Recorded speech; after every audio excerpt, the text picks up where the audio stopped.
ग्राम फुलेरा में आपका फिर से स्वागत है। पंचायत का सीजन 2 रिलीज हो चुका है और एक दिन पहले ही रिलीज कर दिया गया। अब इसके पीछे का कारण क्या है ये मेरा लेना देना नहीं है।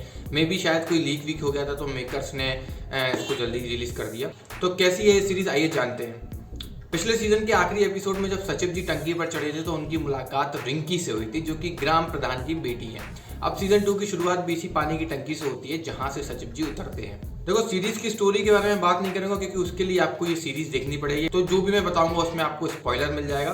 देखो बात करें सीरीज के कैरेक्टर की तो सीरीज के हर कैरेक्टर आपके दिल में बस जाते हैं। सचिव अभिषेक त्रिपाठी के कैरेक्टर में जितेंद्र कुमार पहले सीजन से लोगों के दिल पर राज कर रहे हैं। पिछले सीजन जहां वो गांव के मेहमान थे, इस सीजन ये गांव उनका हो चुका है और वो यहाँ की गलियां पहचानते हैं। तो कहीं ना कहीं वो ऑडियंस के चेहरे पर ऐसी मुस्कान छोड़ जाते हैं मानो ऑडियंस भी फुलेरा की ही रहने वाली हो। बात करें प्रधानपति रघुवीर यादव की तो उनका गुस्सा, उनकी दोस्ती, उनकी विडंबनाएं, हर रंग रघुवीर यादव गिरगिट की तरह बदलते हैं और हर सीन उन पर जचता है। सीरीज में इस बार मेन रूप से सामने आते हैं प्रहलाद चाचा बने फैसल मलिक और सचिव अभिषेक त्रिपाठी के सहायक विकास यानी कि चंदन रॉय, जो इस छोटे से गांव में अभिषेक के नए दोस्त और परिवार के रूप में जगह बनाते हैं। इन 4 मेन कैरेक्टर्स के अलावा इस सीजन में प्रधान जी नीना गुप्ता थोड़ा पीछे छूटती दिखती हैं और यही कारण है कि उनका स्क्रीन टाइम कम है और कैरेक्टर संघर्ष करता है। पिछले सीजन में जहां नीना गुप्ता का कैरेक्टर मंजू देवी प्रधान के रूप में ऊपर उठता दिखता था, इस सीजन में वो किरदार वापस एक माँ और पत्नी के बीच झूलता नजर आता है। हालांकि कई सीन ये उम्मीद जगाते हैं कि अब नीना गुप्ता के अंदर प्रधान जागेगा, लेकिन ऐसा नहीं होता है।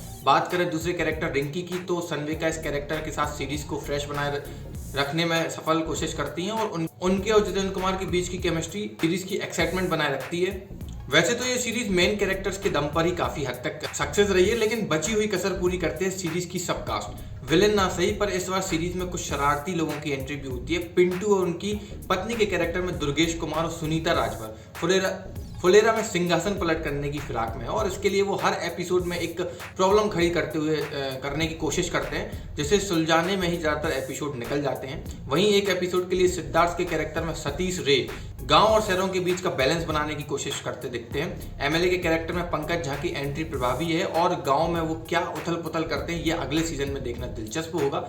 देखो पंचायत का सीजन 2 केवल अपनी स्पीड से निराश करता है और जहां पहला सीजन हर पंच लाइन और वन लाइनर के साथ दिल जीतता था, वहीं ये सीजन डायलॉग्स और राइटिंग में कहीं पीछे छूट जाता है। यही कारण है कि 8 एपिसोड की सीरीज में आपको बहुत कम सीन्स या डायलॉग्स याद रह जाएंगे। इसलिए पूरी स्टोरी भले ही प्रभावित करे, लेकिन कमजोर राइटिंग इसकी स्पीड स्लो करने पर मजबूर करती है और कहीं ना कहीं इस वजह से सीरीज थोड़ी सी स्लो हो जाती है। लेकिन पंचायत का क्लाइमैक्स पूरी सीरीज की खामियां भर देता है। इमोशंस और ड्रामा से भरा हुआ आखिरी एपिसोड आपकी आंखें नम कर देगा।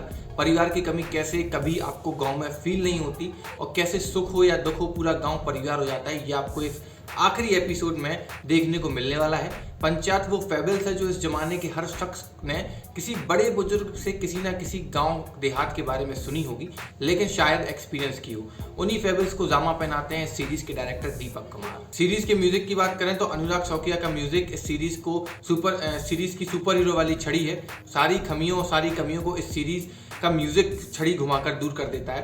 म्यूजिक शायद इस सीरीज की सबसे मजबूत साइड है। सुदीप्त, आतिश, अंकिता और शांतनु का साउंड स्टोरी के पकवान में स्वाद अनुसार नमक वाला काम करता है। फुलेरा गांव की कहानी को आप पूरे नंबरों से पास कर सकते हैं। प्रियदर्शनी मुजुमदार के कॉस्ट्यूम और नवीन लोहरा, साहिली नायकवाड़ी सिंह की प्रोडक्शन डिजाइन फुलेरा का माहौल बनाने में पूरी मदद करती है। कहीं भी ऐसा नहीं लगता कि आप वाकई किसी गाँव के किसी फलाना दिन की स्टोरी नहीं देख रहे हो। अमिताभ सिंह के लेंस से जब आप फुलेरा की टूटी सड़कें और फकौली बाजार देखते हैं तो सब कुछ गांव की फील देता है। चंदन कुमार की कहानी को 8 एपिसोड की सीरीज में तब्दील कर टीवीएफ के लिए प्रोड्यूस किया है अर्णव कुमार ने और उनकी टीम ने हमें बिल्कुल भी निराश नहीं किया है।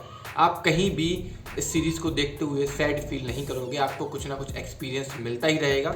और भैया पंचायत का आखिरी सीजन 3 की ड्रामा से भरी शुरुआत की नींव रख चुका है। अब देखना है कि इस सीजन में शौचालय से लेकर गांव की बकरियां और खोई चप्पल ढूंढने के बाद अगले सीजन में सचिव जी को ये और यहाँ के लोग कौन से नए रंग दिखाते हैं। जी हाँ, आप सही समझे कि सीजन 3 का पोस्ट क्रेडिट सीन दिखा दिया गया।